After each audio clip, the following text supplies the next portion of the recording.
Isn't it true? Isn't it true that waiting is a struggle? Because when you're waiting, it feels like nothing is actually happening.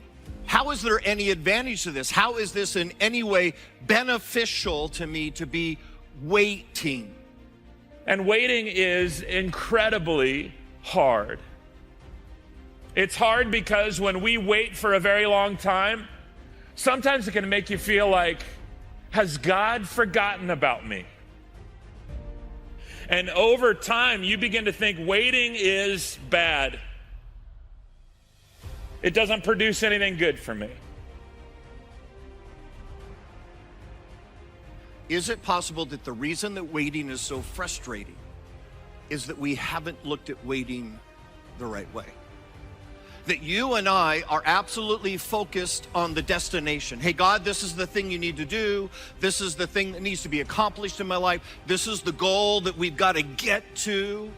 Is it possible that you and I are so focused on the destination and that God is actually focused on you and me becoming? And it's not about getting there. It's about what happens on the journey. If you spend your life chasing destinations, hey, I can't wait until I accomplish that. I can't wait until I have enough. I can't wait. If you spend your life chasing destinations, you will constantly struggle with God. Because with God, it's not about the destination. It's about who you're becoming on the way. And guys, here's how you'll know if this is a struggle in your life or not. When you pray, do you pray, hey, God, if you could just give me a better house, and God, if I could just get the promotion, and God, if I could just stop being sick? Do you spend more time praying about the destination than becoming like the Son? While I'm waiting, what are you doing in me? What do you see in me that needs to be strengthened? What do you see in me that needs to go? What do you see in me that needs to be equipped? What do you pray for? It's going to tell you whether or not you're chasing the destination or you're focused on who you're becoming. Most of us here would say, I trust God. Most of us here would say, I trust his plan. I believe that he has my best interest in mind. The hard part is, can we trust his timing? Patience and the ability to wait on God suggests that we trust his timing. That's why waiting on God is hard. But you know what's worse than waiting on God? Wishing that you waited on God. That however long you have to wait, it will be worth it because God's timing is perfect. See, we understand timing when it comes to other things in this life. You put cookies in the oven and they're supposed to take 20 minutes and you take them out after 5, they're not ready yet. But when we can't see God working, we grow impatient. We take matters into our own hands and we make a mess because we can't see what he's doing. He's up to something, we just can't see it. So while we wait, we can either make things worse by taking matters into our own hands, or we can allow the wait to build our character. We can allow the wait to grow fruit. We can allow the wait to remind us that he's good. And not only is he good, but that he's trustworthy and that his timing is best. See, God has been working his way through history for all time.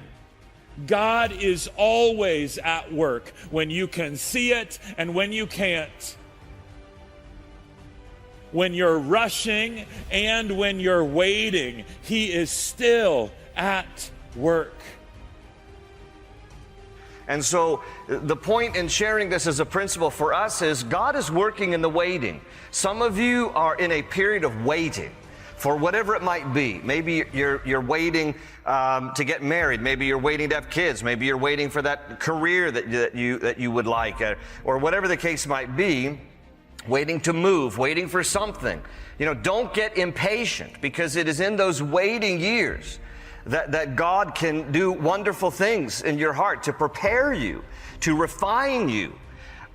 There's some things that, like an onion, that need to be peeled off layer by layer, and God will reveal some things to us. But look, when God moved in the hearts and lives of people, it often was preceded by years of waiting. You know, God will take his time to do his good work. The waiting is not in vain. Somebody needs to hear that. And it is so counterintuitive to what we're used to, because in our culture, we want everything instantly. And if it doesn't happen by Thursday, we get mad at God. But God in his timing will bring about his perfect will if we learn to wait. So we have to learn, especially in our fast-paced culture, we have to learn the discipline of waiting on the Lord. And his perfect timing is always perfect.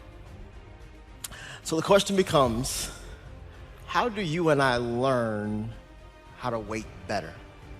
What if what God's gonna do in your life takes 5 years, 10 years, 15 years, 20 years? Having to wait that long is painful.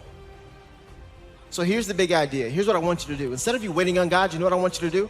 I want you and I to learn how to wait with God. There's a big difference when it comes to waiting with God and waiting on God. When I make him my shepherd, he leads me and guides me to the places that I'm supposed to go. We are dependent upon God's timing, and we're going to have to make peace with that. You may be frustrated that God hasn't solved the challenge of your life, or that you've had to bear a circumstance for an extended period of time. I don't pretend to be able to tell you I understand that, or I can articulate an answer to that, but I would tell you I've come to trust the Lord in his timing. Trust. He wants you to trust him. And I want to challenge you, during seasons that you're waiting, it shows our trust in God. I mean, at the absolute irreducible minimum, when you and I are in the midst of a waiting season, we can still trust God. We can still be faithful to him. We can. Is it often difficult and challenging? You bet. How long would you wait if you knew there was a blessing on the other side? How long would you wait? When God says wait, or I'm going to put you in a waiting season, and you trust him with it, it's always worth the wait.